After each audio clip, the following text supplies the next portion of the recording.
بسم اللہ الرحمن الرحیم. الصلاۃ والسلام علیک یا سیدی یا رسول اللہ وعلی آلک و صحابک یا حبیب اللہ. الصلاۃ والسلام علیک یا راحت العاشقین. الصلاۃ والسلام علیک یا خاتم النبیین. چشم بار ہو کہ مہماں آ گیا، دامن الہی تحفہ ذیشان آ گیا.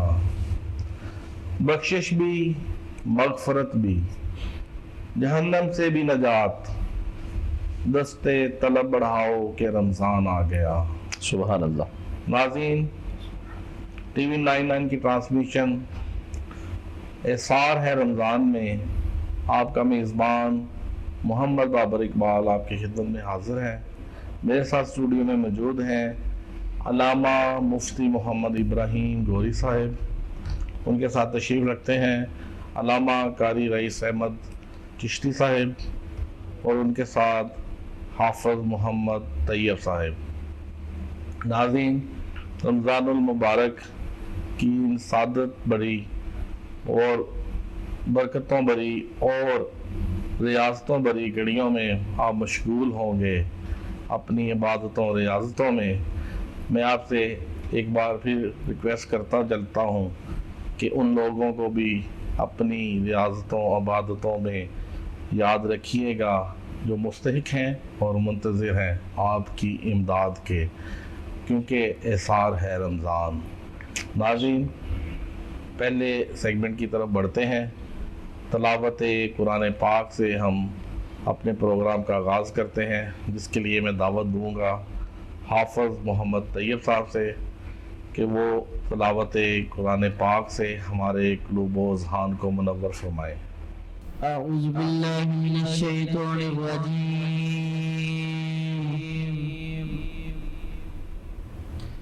بسم اللہ الرحمن الرحیم.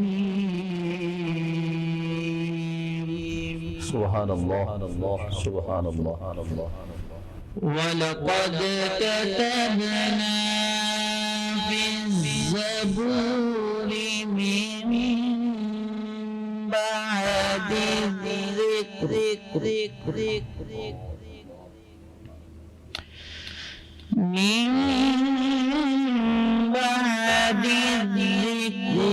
أَنَّ الْأَرْضَ يرثها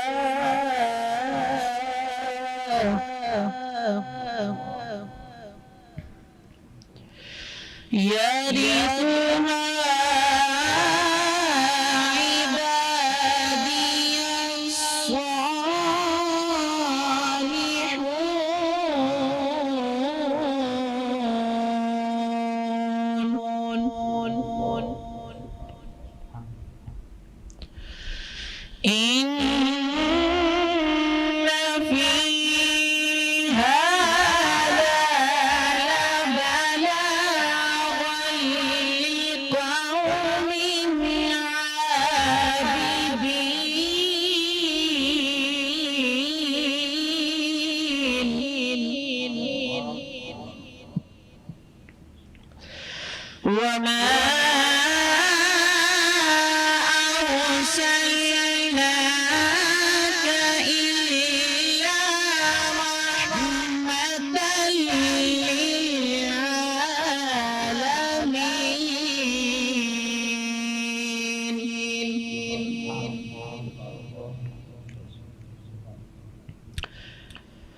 عبادي الصالحون إن في هذا لبلاغا لقوم عابدين. وما أرسلناك إلا رحمة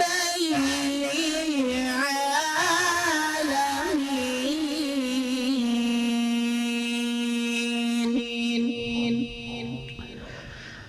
وما أرسلناك إلا رحمة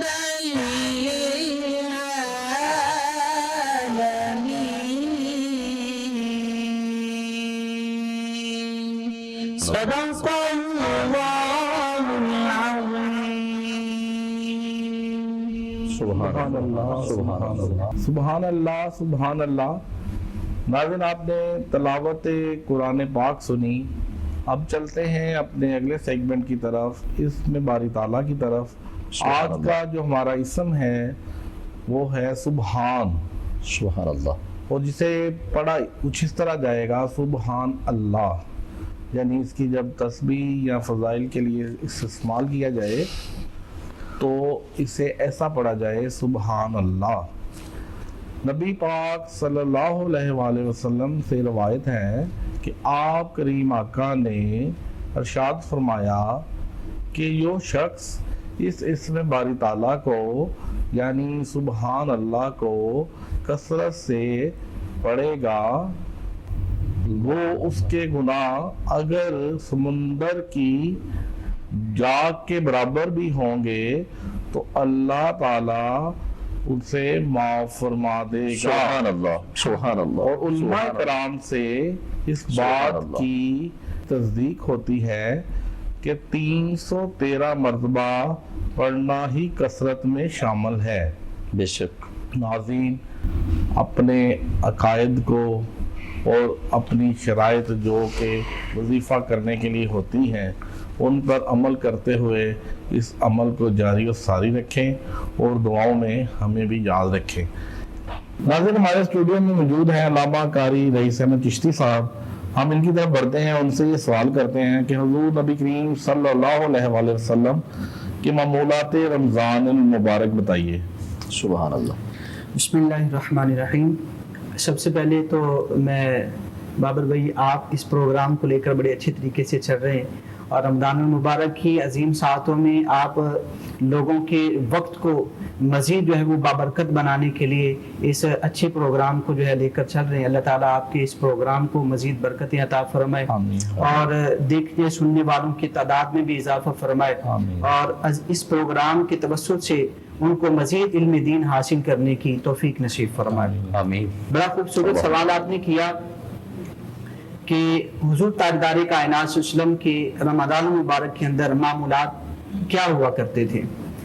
تو رمضان کے اندر حضور تاجدار کائنات صلی اللہ علیہ وسلم کے جو معمولات ہوا کرتے تھے اس میں صرف اضافہ ہوتا تھا. معمولات وہی ہوتے تھے جو حضور سید عالم صلی اللہ علیہ وسلم رمضان سے پہلے آپ فرما رہے ہوتے تھے. آقا علیہ السلام کے رمضان المبارک کے علاوہ جو معمولات تھے اس میں تھوڑا سا فرق ہوتا تھا. رمضان میں چونکہ آپ روزے بھی رکھا کرتے تھے اور غیر رمضان میں روزے آپ کم رکھتے تھے. اور شعبان المعظم میں جو رمضان سے قبل ایک مہینہ آتا ہے، حضرت ہماری عائشہ صدیقہ رضی اللہ تعالیٰ عنہ فرماتی ہیں کہ حضور تاجدار کائنات صلی اللہ علیہ وسلم رمضان کے علاوہ کسی مہینے میں بھی شعبان سے بڑھ کر روزے نہیں رکھا کرتے تھے. یعنی رمضان کے بعد اگر کثرت سے کسی مہینے میں روزے رکھتے ہیں تو میرے آقا امام الانبیاء صلی اللہ علیہ وسلم شعبان المعظم میں رکھتے ہیں اور اس مہینے میں روزے رکھا کرتے یا رمضان میں. اس کے علاوہ رمضان میں اتنا رمضان کے روزوں کے اور شعبان کے روزوں کے علاوہ روزوں کے اوپر آقا علیہ السلام کی اتنی مداومت نہیں ہوا کرتی تھی. تو رمضان میں ایک تو روزوں کا اہتمام ہوتا جس کو سیام رمضان کہتے ہیں. پھر حضور تاجدار کائنات صلی اللہ علیہ وسلم کا جو دوسرا معمول رمضان میں ہوا کرتا وہ ختم قرآن ہوتا. حضور تاجدار کائنات صلی اللہ علیہ وسلم رمضان مبارک میں بڑے اہتمام کے ساتھ بڑے ذوق و شوق کے ساتھ جو ہے قرآن پاک کا ختم فرمایا کرتے. سبحان اللہ. اور روایات میں آتا ہے کہ حضور تاجدار کائنات صلی اللہ علیہ وسلم حضرت جبریل امین علیہ السلام کے ساتھ قرآن کا دور کیا کرتے تھے. بے شک. خود بھی تلاوت فرماتے اور فجر کے بعد حضور تاجدار کائنات صلی اللہ علیہ وسلم صحابہ کو جو ہے وہ درس بھی دیا کرتے. قرآن کی تلاوت سے جو ہے وہ ان کو ہمکنار بھی کیا کرتے. اور سب سے بڑھ کر یہ کہ حضور تاجدار کائنات صلی اللہ علیہ وسلم چونکہ نماز خود پڑھایا کرتے تھے اور قرآن کی تلاوت جب حضور خود کرتے ہوں گے، جن پر قرآن نازل ہوا جب وہی قرآن پڑھتے ہوں گے تو نماز کے اندر تو مزید لطف آتا ہے. نماز کے اندر تو مزید جو توجہ ہے وہ رب کی بارگاہ میں مزید جو ہے وہ پختہ ہو جاتی ہے. میرے آقا امام الانبیاء صلی اللہ علیہ وسلم یقیناً نماز کے علاوہ بھی بڑے خوبصورت انداز سے قرآن پڑھتے ہیں، لیکن جب رمضان کے اندر نماز کے اندر حضور قرآن پڑھتے ہیں تو کیا خوبصورت منظر ہوگا. صحابہ عرض کرتے ہیں کہ حضور تاجدار کائنات صلی اللہ علیہ وسلم جب 4 رکعتیں بھی پڑھا کرتے, 2 رکعتیں بھی پڑھا کرتے اور تلاوت قرآن مجید کی کیا کرتے, تو اتنی لمبی قرات کے باوجود ہمیں یوں محسوس ہوتا کہ جیسے آقا علیہ السلام نے جو ہے وہ ایک ہی رکعت جو ہے وہ نماز کی پڑھائی ہے. سبحان اللہ. اس خوبصورتی کے ساتھ ختم قرآن آقا علیہ السلام فرمایا کرتے نمازوں میں بھی, اور اس کے علاوہ قرآن پاک کی تلاوت کر کے بھی. حضرت جبریل علیہ السلام روزانہ حضور کی بارگاہ میں رمضان میں آیا کرتے اور قرآن کا دور کیا کرتے. پھر اس کے ساتھ ساتھ حضور تاجدار کائنات صلی اللہ علیہ وسلم قیام رمضان کا اہتمام فرمایا کرتے. ویسے قیام رمضان احادیث میں لفظ آتا ہے, محدثین نے اس لفظ کو تراویح کی شکل میں بھی بیان فرمایا. یعنی جو ہم آج کل کہتے ہیں تراویح, تو یہ محدثین کا ایک لفظ ہے جو محدثین نے استعمال فرمایا. روایات میں جو لفظ آتا ہے وہ قیام رمضان کا آتا ہے. تو قیام رمضان حضور تاجدار کائنات صلی اللہ علیہ وسلم رمضان کے علاوہ بھی کیا کرتے, لیکن قیام لیل جو ہے, قیام رمضان جو ہے, رمضان کے ساتھ قیام کا جو اختصاص ہے وہ اس انداز سے ضروری ہے کہ آقا علیہ السلام رمضان میں بہت اچھے طریقے سے, خوبصورت طریقے سے جو ہے وہ قیام فرمایا کرتے, اور نوافل کی کثرت ہوتی. تراویح جو آقا علیہ السلام نے پڑھی ہیں جماعت کے ساتھ, وہ تو 3 دن حضور تاجدار کائنات صلی اللہ علیہ وسلم نے پڑھی ہیں. اس کے علاوہ یعنی پورا رمضان یا ایک پورا عشرہ بھی حضور سید عالم صلی اللہ علیہ وسلم کا جماعت کے ساتھ تراویح پڑھنا ثابت نہیں ہے. لیکن چونکہ وہ اس کا پورا رمضان نہ پڑھنا, اس میں بھی امت کے لیے حکمت تھی. میرے آقا امام الانبیاء صلی اللہ علیہ وسلم ارشاد فرماتے ہیں صحابہ تمہاری کثرت جو ہر روز بڑھ رہی تھی جماعت کے اندر تراویح میں, تو اس کو دیکھ کر میں نے یہ سمجھا کہ اگر تمہارا ذوق اللہ رب العزت کو بھا گیا تو کہیں یہ رمضان کا مہینہ میری یہ قیام اللیل جو ہے, تراویح جو ہے, میری امت کہیں فرض نہ کر دی جائے. تو آقا اسلام نے فرض نہ ہونے کی وجہ سے جماعت تراویح کو جو ہے وہ روک دیا اور فرمایا کہ تم انفرادی طور پر قیام اللیل کیا کرو. تو آقا اسلام جماعت کے ساتھ 3 دن پڑھی ہیں. اس کے علاوہ آپ نے پورا رمضان قیام اللیل فرمایا ہے. پھر اعتکاف کا بھی آپ کا جو ہے وہ معمول تھا, اور تہجد کی نماز آپ خیر رمضان میں بھی پڑھا کرتے اور رمضان میں بڑے اہتمام کے ساتھ پڑھا کرتے. لہذا ہمیں حضور تاجدار کائنات صلی اللہ علیہ وسلم کے ان سارے معمولات سے خوشہ چینی کرنی چاہیے, اور حضور کے ان معمولات پر عمل کرتے ہوئے اپنے رمضان کو خوبصورت بنانا چاہیے. رمضان کے روزے بھی ہم رکھتے ہیں. بہت سارے لوگ چھوٹی چھوٹی تکالیف کی وجہ سے روزہ چھوڑ دیتے ہیں, جبکہ یہ روزہ چھوڑنے کے لیے نہیں, رکھنے کے لیے ہم پر فرض کیا گیا ہے, اور اس کے بڑے کمالات ہیں. روزہ ویسے شفا ہے, شفاعت بھی ہے اور شفا بھی ہے.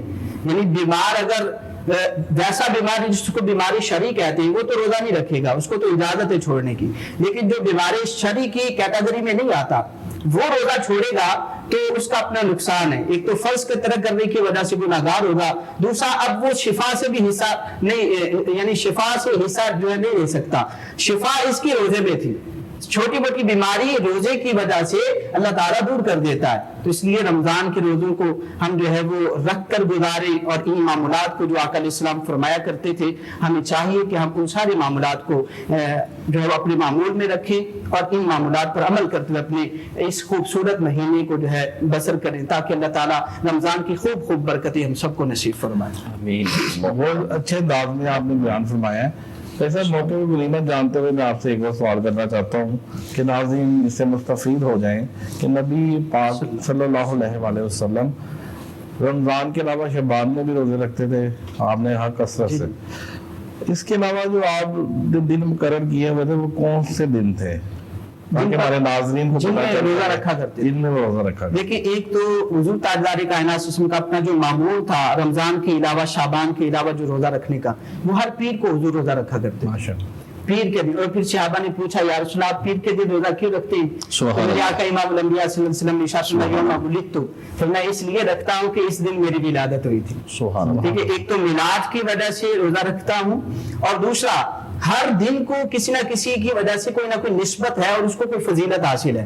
جیسے جمعۃ المبارک ہے تو اس میں حضرت آدم علیہ السلام کی ولادت بھی ہے اور آپ کا وصال بھی ہے, تو اس دن کی جو نسبت ہے وہ حضرت آدم علیہ السلام سے ہوئی اور اس کو جو ہے وہ مقبولیت حاصل ہو گئی. پھر جو ہفتے کا دن ہے اس میں جو یہودی ہیں وہ اس میں عبادت کیا کرتے ہیں, اور یہ ان کے لیے بڑا مقبول دن ہے، اس وجہ سے اس کی نسبت یہود کی طرف ہو گئی۔ اور پھر جو اتوار کا دن ہے اس کی نسبت عیسائیوں کی طرف ہے، وہ اس دن عبادت کیا کرتے، ان کے ہاں یہ مقبول دن ہے۔ پھر جو منگل اور بدھ کے دن ہیں، ان دنوں میں جو مشرکین اور مجوسی ہیں ان کے اپنے جو ہے وہ معاملات ہوتے ہیں، تو ان دنوں کی نسبت ان کی وجہ سے ان دنوں میں یا جمعے میں آقا اسلام نے پابندی کے ساتھ روزہ کیوں نہیں رکھا؟ اس کی وجہ یہ تھی کہ کہیں ایسا نہ ہو کہنے والا بعد میں یہ کہے کہ آقا اسلام ان دنوں میں روزہ اس لیے رکھتے تھے کہ ان کی نسبت ان لوگوں کے ساتھ ہے اور آقا اسلام ان کی نسبتوں کی وجہ سے اس دن روزہ رکھتے ہیں، نہیں، بلکہ پیر کے دن کو کسی سے بھی نسبت نہیں تھی۔ تو میرے آقا امام الانبیاء صلی اللہ علیہ وسلم نے اس دن حضور کی ولادت بھی ہوئی اور اسی دن حضور نے روزہ رکھ کر لوگوں کو بتا دیا، فرمایا کہ اس دن کو جو نسبت اگر مجھ سے ہو تو پھر اگر آدم سے نسبت ہو جمعے کی تو اس کی فضیلت بڑھ جاتی ہے، اگر ہفتے کی دن یہودیوں کے ساتھ ہو جائے تو اس کی فضیلت بڑھ جاتی ہے، اتوار کی عیسائیوں سے ہو جائے تو اس کی فضیلت بڑھ جاتی ہے۔ تو فرمایا کہ جو پیر کا دن ہے اس کی نسبت میرے ساتھ ہے، اس لیے اس میں روزہ رکھتا ہوں کہ اس میں میری ولادت ہوئی۔ سبحان اللہ۔ اس کے علاوہ جو صوم داؤدی ہیں ان کی بھی آقا اسلام نے جو ہے وہ ترغیب فرمایا کہ ہر مہینے جو ہے وہ 3 روزے رکھ لیا کریں جس کو ایام بیعت کے روزے کہا کرتے ہیں، یعنی ہر چاند کی جو تاریخیں ہیں 13، 14 اور 15 ان کو ایام بیعت کہتے ہیں، یعنی خوب روشنی کے دن، چونکہ چاند جوبن پر ہوتا ہے 13ویں اور 14ویں 15ویں رات میں، اس لیے ان کو روشن دن کہا جاتا ہے، ان کی جو راتیں وہ بہت زیادہ روشن ہوتی ہیں۔ تو ان 3 دنوں کی آقا اسلام نے جو ہے وہ نفلی روزوں کے حوالے سے ترغیب فرمایا کہ چاہیے لوگوں کو کہ وہ ان 3 دنوں کے روزے ہر ماہ رکھ لیا کریں، اس کے بڑے فضائل ہیں۔ سبحان اللہ، سبحان اللہ، سبحان اللہ۔ بڑے اچھے طریقے سے آپ نے ناظرین کو بتایا ہے۔ ہمارا پروگرام اس وقت وقفے کا وقت ہے، تو بریک کے بعد تھوڑی دیر بعد حاضر ہوں گے، کہیں مت جائیے گا۔ ہمارے ساتھ ابھی مفتی محمد ابراہیم گوری صاحب بھی ہیں، ان سے بھی سوال و جواب کا سلسلہ جاری و ساری ہوگا۔ ملتے ہیں چھوٹے سے وقفے کے بعد۔